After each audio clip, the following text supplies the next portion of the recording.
नमस्कार, आप देख रहे हैं प्रदेश हमारा। मैं हूं आपके साथ आयुषी गुप्ता। बुलेटिन की शुरुआत बड़ी खबर के साथ करेंगे। अमित शाह का राहुल गांधी पर बड़ा हमला। देश विरोधी बातें करना राहुल और कांग्रेस की आदत है। देश को तोड़ने वाली ताकतों के साथ जो है राहुल खड़े होते हैं। कांग्रेस का आरक्षण विरोधी चेहरा एक बार फिर सामने आया है। बीजेपी के रहते आरक्षण को कोई छू भी नहीं सकता है। ये अमित शाह की तरफ से जो है बयानबाजी की गई है। राहुल गांधी को लेकर के उन्होंने ये बड़ा बयान दिया है। अमित शाह ने ये कहा है कि देश विरोधी बातें करना राहुल और कांग्रेस की आदत है। देश को तोड़ने वाली ताकतों के साथ जो है राहुल खड़े होते हैं। कांग्रेस का आरक्षण विरोधी चेहरा एक बार फिर से सामने है। बीजेपी के रहते आरक्षण को कोई छू भी नहीं सकता है।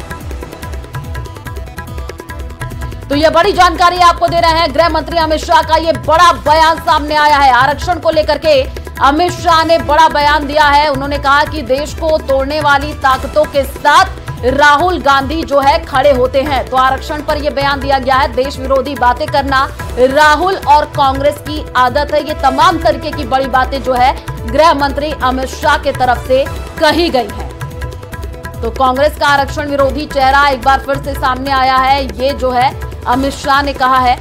ये बड़ी जानकारी आपको दे रहे हैं अमित शाह का राहुल गांधी पर ये बड़ा हमला। कई तरीके की बड़ी बातें जो है अमित शाह की तरफ से कही गई हैं। आरक्षण को लेकर के जो है अमित शाह ने ये बड़ा बयान दिया है राहुल गांधी के लिए। एक्स हैंडल पर ये पोस्ट किया गया है। पोस्ट करके अमित शाह ने लिखा है कि राहुल गांधी ने देश की सुरक्षा और भावना को हमेशा आहत किया है। भाषा से भाषा, क्षेत्र से क्षेत्र और धर्म से धर्म भेदभाव लाने वालों की बात करते हैं। राहुल गांधी की जो है विभाजनकारी सोच है। इस तरीके की तमाम बड़ी बातें जो है अमित शाह के तरफ से कही गई हैं। एक्स हैंडल पर क्या उनके तरफ से पोस्ट किया गया है वो भी हम आपको दिखा रहे हैं। राहुल गांधी और कांग्रेस पार्टी की आदत बन चुकी है। चाहे जम्मू कश्मीर में जो है तमाम तरीके की बड़ी बातें की हो, उस तरीके की पोस्ट जो है अमित शाह की तरफ से जो है किए गए हैं वो हम आपको टीवी स्क्रीन पर वो पोस्ट दिखा रहे हैं। क्या क्या लिखा गया है वो भी हम आपको टीवी स्क्रीन पर दिखा रहे हैं। तो ये बड़ी जानकारी आपको दे रहे हैं। आरक्षण को लेकर के अमित शाह ने ये बड़ा बयान दिया है। देश विरोधी बातें करना राहुल और कांग्रेस की आदत है, ये उनकी तरफ से कहा गया है। और सोच किसी न किसी माध्यम से बाहर आ जाती है राहुल गांधी की। मैं राहुल गांधी को बताना चाहता हूं कि आरक्षण को कोई छू भी नहीं सकता है, ये अमित शाह ने कहा है। जैसलमेर से बड़ी खबर सामने आ रही है। बाबा रामदेव मंदिर को बम से उड़ाने की धमकी मिली है। रामदेवरा मंदिर परिसर पुलिस छावनी में तब्दील। आपको बता दें कि डॉग स्क्वाड के साथ चप्पे चप्पे पर जांच पड़ताल की जा रही है। समाधि पर चढ़ाने वाले घोड़ों पर विशेष निगरानी की जा रही है। रेलवे टिकट काउंटर पर बम से उड़ाने की धमकी दी गई थी और जैसे ही ये खबर सामने आई तो पुलिस प्रशासन चप्पे चप्पे पर मुस्तैद है। सर्च अभियान भी चलाया जा रहा है और तस्वीर भी सामने आई है जहां पर आप देखिए पुलिस प्रशासन जो है अब चेकिंग ज्यादा बढ़ा दी गई है पुलिस की तरफ से। और जैसे ही बम से उड़ाने की धमकी मिली तो उसके बाद से लोगों में भी हड़कंप मच गया। ज्यादा जानकारी के लिए संवाददाता सावलदान हमारे साथ जुड़ चुके हैं। सावलदान, जांच पड़ताल कहां तक आगे बढ़ी है? कोई अपडेट है कि किसने ये पत्र लिखा, वहां पर कौन ये पत्र छोड़ करके गया? देखिए, ये कल का पूरा ये मामला और बाबा रामदेव मेला इन दिनों परवान पर यहाँ कल बाबा रामदेव मेले में जो मंदिर को उड़ाने की धमकी को लेकर पोखरण रेलवे स्टेशन पर एक पत्र मिला था। उसके बाद लगातार हड़कंप मचा और सुरक्षा एजेंसी अलर्ट मोड पर नजर आ रही है। आज जैसे ही सूचना मिलने के बाद देर रात से लगातार डॉग स्क्वाड टीमें, बम निरोधक दस्ता, ATS, CID, CB से तमाम सुरक्षा एजेंसियां चेकिंग कर रही है और पुलिस व्यवस्था भी गंभीर कर दी है। सुरक्षा के कड़े इंतजाम कर दिए, चप्पे चप्पे पर पुलिस के जाबाज तैनात कर दिए और बाबा रामदेव मंदिर में चढ़ने वाले जो घोड़े हैं उनको जो मंदिर परिसर से दूर से रोनिचा कुआं में वहां रखवाया जा रहा है। और उस बम में जो जिक्र किया है, जो घोड़ा है उसमें बम रखा है, उस बम से ही मंदिर को उड़ाने की धमकी दी थी, जिसको गंभीरता से चेकिंग की जा रही है। जो बाबा रामदेव समाधि की जो दर्शन करने पहुंच रहे भक्तों को विशेष चेकिंग के बाद ही प्रवेश दिया जा रहा है। समाधि स्थल पर सुरक्षा के कड़े इंतजाम है। पोखरण के एडिशनल SP गोपाल सिंह भाटी और CO भवानी सिंह राठौर खुद मॉनिटरिंग करते नजर आ रहे हैं। ATS के अधिकारी हैं, डॉट स्कॉट की टीम के अधिकारी है, CIDCB के अधिकारी, तमाम सुरक्षा एजेंसियां अलर्ट मोड पर नजर आ रही है। और जो कल जो लेटर मिला उसको लेकर हर कोई चिंतित है। बाबा के भक्तों में भी एक मायूसी छाई है। और अब जो बाबा रामदेव कमेटी के जो पदाधिकारी है चुतर सिंह तंवर ने कहा है कि जो ये लेटर जारी करने वाला है तो असमाज तत्व है, बाबा रामदेव के मंदिर में जो भक्त आ रहे हैं उनको परेशान करना चाह रहा है। तो उस कारण को लेकर लगातार सुरक्षा एजेंसियां जांच कर दी और आखिर जो सुरक्षा एजेंसियों का सर्च अभियान जारी है। CCTV कैमरे जो फुटेज है उनके भी लिए जा रहे हैं ताकि जल्द से जल्द ये व्यक्ति गिरफ्तार हो। जी, संख्या में श्रद्धालु जो है पहुंच रहे हैं और अब पुलिस सुरक्षा भी बढ़ा दी गई है, जगह जगह पर पुलिस की तैनाती भी दिख रही है। शुक्रिया तमाम जानकारी साझा करने के लिए। और अब खबर जोधपुर से है, जहां जोधपुर से जयपुर जाने वाली नेशनल हाईवे बनाड़ सड़क को देख करके कोई अंदाजा नहीं लगा सकता है कि सड़क गड्ढों में बनी है या सड़क पर गड्ढे हैं। सड़क पूरी तरीके से गड्ढों में तब्दील हो चुकी है। आप तस्वीर देखिए और इसी के चलते लोगों को परेशानियों का सामना करना पड़ रहा है। गड्ढों की वजह से लगातार हादसे हो रहे हैं, लेकिन प्रशासन के जिम्मेदार बेपरवाह है।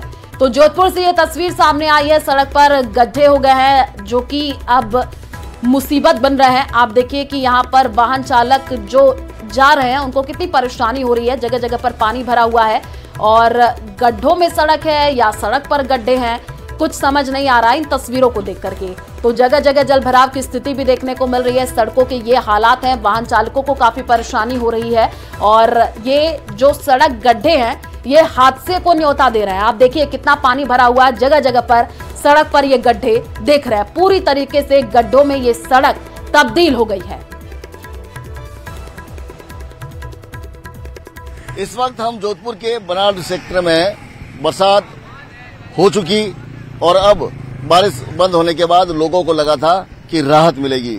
यहाँ हालात ये है कि सड़क पे गड्ढे हैं या गड्ढों में सड़क बनी है, कोई अंदाजा नहीं लगाया जा सकता। कहने को ये राजमार्ग है लेकिन हालात ढाणी से भी बदतर है। लोग यहाँ पर परेशान है, वाहन चालक परेशान है। कई बार दुर्घटनाएं घटित होती है, लोग परिवार सहित पानी में गिर जाते हैं। कुछ दिन पूर्व एक स्कूल टैक्सी भी पानी में गिरी थी। मैं सबसे पहले आपको दिखा देना चाहता हूँ, ये हालात देखिए। जो बनाड़ जो कि राजमार्ग है, जयपुर से लिंक करता है और जोधपुर जयपुर के लिए ये प्रमुख रोड है और सबसे महत्वपूर्ण ये रोड मानी जाती है। और इस रोड के करीब 2 किलोमीटर तक यही हालात है। जगह जगह गड्ढे हो चुके हैं, पानी भरे हुए हैं और वाहन चालक परेशान हैं। और आप देख सकते हैं कि कहने को तो कई दावे किए जाते हैं कि हालातों को सुधारा जा रहा है, लेकिन धरातल पर स्थिति बहुत खराब है। कुछ लोगों से जानने का प्रयास करेंगे। सर, क्या हालात है बनाड़ रोड की?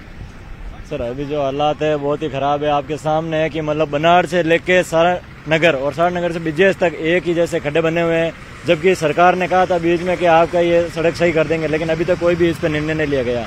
आते हैं, मूंग या नेकते हैं और वापस चला जाते हैं। उसमें गाड़ियाँ भी फंसती है और बीच में अभी बस से और टैक्सी जैसे ट्रैक्टर जैसे कहीं पलटी भी खा गए थे यहाँ पे। तो कई बार शिकायतें हुई, कई बार रास्ते जाम हुए, लेकिन कोई निष्कर्ष नहीं, अभी तक कोई भी निष्कर्ष नहीं निकलता। सरकार ने बीच में बोला था कि अपन नाला बना देंगे, लेकिन अभी तक नाला पर कोई समाधान नहीं निकला यहाँ पे।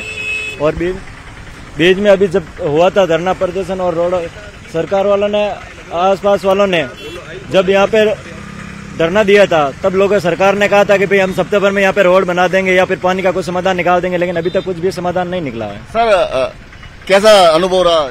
काफी टाइम से बहुत दिक्कतों का सामना करना पड़ रहा है, हम बहुत परेशान हो रहे हैं। ये सरकार चालान तो काटती है, सब करती है, मगर रोडों का कोई देख रेख नहीं करती है। ये इनको पता होता है हर बार ये दिक्कत होती है, तो भी है ना ये अपना सुविधा नहीं कर पाती है जनता के लिए। हाँ जी, ये है कि ये काफी समय से व्यस्त है। सरकारें आती रहती है, जाती रहती है, कभी कांग्रेस की आती है, कभी बीजेपी की आती है, परंतु यहाँ के स्थानीय सांसद, स्थानीय विधायक कोई सूद नहीं करे। हो सकता है कुछ आर्मी की वजह से प्रॉब्लम हो सकती है, परंतु उसका समाधान तो हो सकता है। कितनी जनता परेशान है। मैं बैंक का कर्मचारी हूँ, टाइम पर बैंक पर नहीं पहुँच पाता हूँ, तो बहुत परेशानी हो रही है। और इसको सरकार को, राज्य सरकार को और यहाँ के प्रभारी मदन लाल जी दिलावर को ध्यान रखते हुए इस समस्या का समाधान करना चाहिए, क्योंकि एक दूसरे के ऊपर आरोप प्रत्यारोप करने से कुछ नहीं होगा। ये जनता की असली समस्या है और बनाड़ से पावटा जाने पर आधा।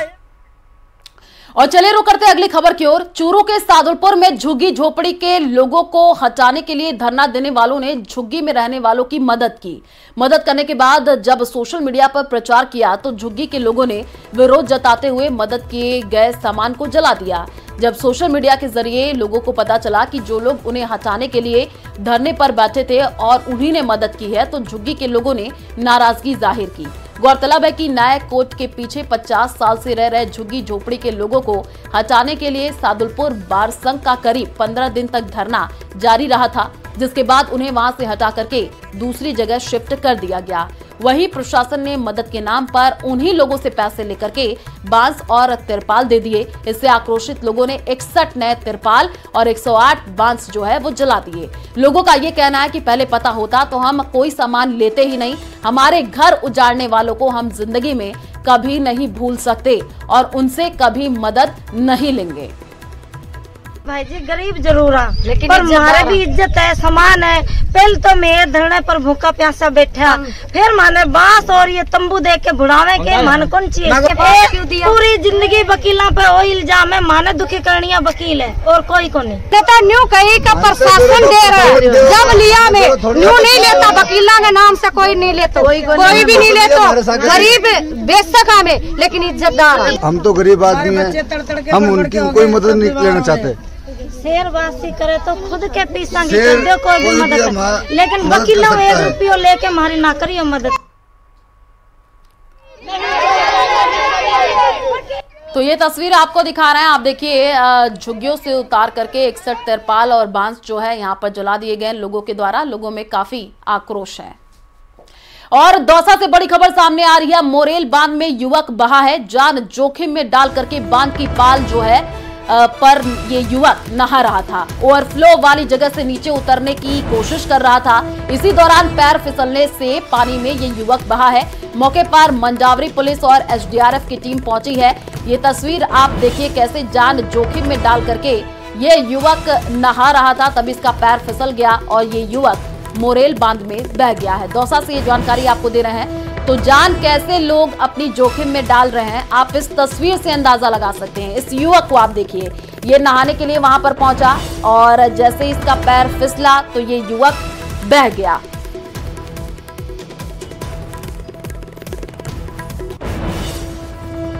ज्यादा जानकारी के लिए संवाददाता आशीष हमारे साथ फोन लाइन पर जुड़ चुके हैं। आशीष, तस्वीर हम दिखा रहे हैं कैसे ये युवक अपनी जान को जोखिम में डाल करके नहा रहा था, फिर अचानक से इसका पैर फिसल गया। अभी पहचान हो पाई है ये युवक कहाँ का रहने वाला है?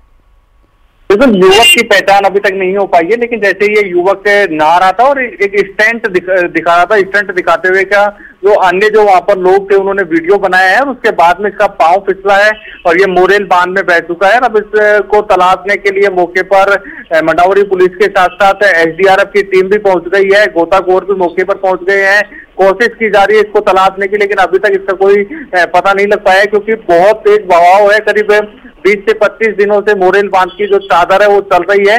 आज भी 11 इंच की चादर चल रही थी और चादर से जो फ्लो होकर पानी बह रहा था उस फ्लो पर ये नहा रहा था और फिसलन वाली जगह पर ये नीचे उतरने की कोशिश कर रहा था। इसी दौरान यह हादसा हुआ है और अब इससे जो युवक है इसको तलाशने के लिए प्रशासन की टीमें लगी हुई है। कोशिश की जा रही है कि इसको शीघ्र तलाशा जाए और ये जो युवक था इसे खुद ने जान जोखिम में डाली और खुद ने बड़ी लापरवाही करते हुए इस तरह के हादसे का शिकार हुआ है। जी बिल्कुल आशीष, ऐसी कई तस्वीरें सामने आ रही हैं जहां पर लोग अपनी जान को जोखिम में डाल रहे हैं और हम भी अपील करते हैं कि इस तरीके के स्टंटबाजी ना करें। शुक्रिया तमाम जानकारी साझा करने के लिए।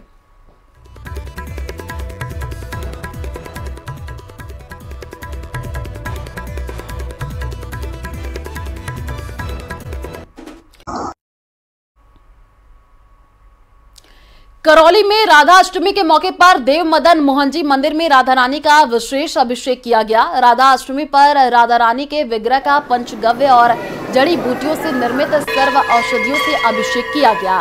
अभिषेक के बाद राधा रानी की विशेष आरती भी की गई। साथ ही श्रृंगार कर राधा रानी और ललिता सखी को आकर्षक पोशाक धारण कराई गई। इस दौरान मंदिर में राधा रानी के जयकारी गूंज उठे और श्रद्धालुओं ने बधाई गीत भी गाए।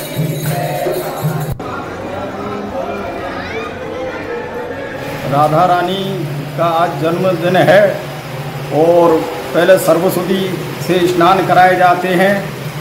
16 मंत्रोच्चार से उनकी पूजा होती है। मंत्रों के द्वारा हम और हमारे पूर्वज कराते चले आ रहे हैं। जाता है अब शेख पे ठाकुर जी के जो है राधा रानी का जो है क्या के उससे दुपट्टा से जो है वो पूजन होगा, उसमें अधवास होगा, पोशाक धारण होगी ठाकुर जी की। उसके बाद में जो है उनके लिए आरती, थार आरती होगी, थार आरती कराई जाएगी। लगातार हो रही बारिश के कारण कई रिकॉर्ड टूटते नजर आ रहे हैं और इस बार बारिश अजमेर में दोगुनी हो गई है और 900 mm से अधिक बारिश दर्ज की गई है। अजमेर के स्केप चैनल से छोड़े जाने वाले पानी के कारण हालत खराब बने हुए हैं और इसी बीच मौसम विभाग ने भी अलर्ट जारी किया है और बारिश होने की संभावना जताई गई है। अजमेर के फायसागर झील की ओवरफ्लो होने के बाद बांडी नदी से आनासागर झील में पानी पहुंच रहा है। हालांकि बारिश कम होने से जलस्तर काफी कम हो गया है, लेकिन अलर्ट के बीच अगर बारिश होती है तो और नुकसान हो सकता है। बारिश का पानी आनासागर झील से लगातार छोड़ा जा रहा है, जिसके कारण कलाबाग, ब्रह्मपुरी और दक्षिण विधानसभा क्षेत्र की कई कॉलोनी में पानी पहुंच गया है। अजमेर में पिछले दिनों हुई भारी बारिश के बाद फायसागर झील और आनासागर झील लबालब हो गई थी और ओवरफ्लो पानी जो है लगातार छोड़ा जा रहा है। ये आनासागर झील का नज़ारा है। झील का जो पानी है वो 18 से 20 इंच 3 गेटों से रोज़ाना खोला जा रहा है और ऐसे में कई कॉलोनियाँ जो हैं वो जलमग्न हो रही हैं। ये जो नज़ारा है सड़क का है, जेलन मार्ग है, जो उसके ऊपर से जो है पानी यहाँ से बहता हुआ नज़र आ रहा है और इसके कारण कालाबाग हो गया, ब्रह्मपुरी हो गया, पाल बिचला हो गया और अलग अलग दक्षिण विधानसभा क्षेत्र की कई कॉलोनियाँ हैं वो इससे जलमग्न हैं और इसके कारण व्यापार और परिवार दोनों ही प्रभावित हो रहे हैं। अलग अलग स्थानों पर आप देखेंगे घरों पर लोग रहने को मजबूर हैं, घर के बाहर नहीं निकल पा रहे हैं और व्यवस्था जो है स्थानीय प्रशासन की ओर से लगातार की जा रही है, लेकिन लगातार बारिश के कारण वो पानी है उसकी जो निकासी है वो नहीं हो पा रही। लगातार आधे घंटे 1 घंटे की बारिश होती है, उसके बाद स्थिति जो है वो ख़राब बनी हुई है। ये कालाबाग की इलाका है जहां पर आप दिखाएंगे कि 1 से 2 फीट जो पानी है वो गली में भरा हुआ है और इसके कारण दोनों ही तरफ जो है रास्ते बंद हो गए। राज्य बीमा औषधि का यहाँ पर ऑफिस भी है वो भी बंद है। इसी प्रकार की यहाँ पर कई मेडिकल स्टोर जो हैं वो आसपास के इलाकों में हैं और वो तमाम जो स्थान हैं वो इन दिनों बंद पड़े हैं। जेएलएन अस्पताल मार्ग है, इसके पास जो है कई दुकानें मेडिकल की स्टोर की थी, कई डॉक्टर्स थे जो कालाबाग में निवास करते थे, उनको अन्य स्थान पर जाना पड़ा है और इसी प्रकार दक्षिण विधानसभा क्षेत्र तक जहां से स्केप चैनल की शुरुआत होती है, ये स्केप चैनल की शुरुआत यहाँ से होती है, जहाँ तक ये पानी जा रहा है खानपुरा तक स्थिति काफ़ी विकट है और यहाँ तक कि जो अजमेर डेयरी है वहाँ पर भी दूध की सप्लाई अंदर तक नहीं हो पा रही है और ऐसे में रामचंद्र चौधरी ने भी इसे लेकर प्रशासनिक अधिकारियों को अनुरोध किया है कि जल्द से जल्द व्यवस्थाएं बनाएं, सड़क को दुरुस्त करें और इसी तरह का इलाका जो है, चाहे यहाँ की बात करें, चाहे बांडी नदी की बात करें, चाहे आनासागर के ओवरफ्लो होने के बाद जो अलग अलग कॉलोनियाँ हैं उनकी बात करें, सभी कॉलोनियाँ जो प्रभावित हो रही हैं और सभी भगवान से मनोकामना कर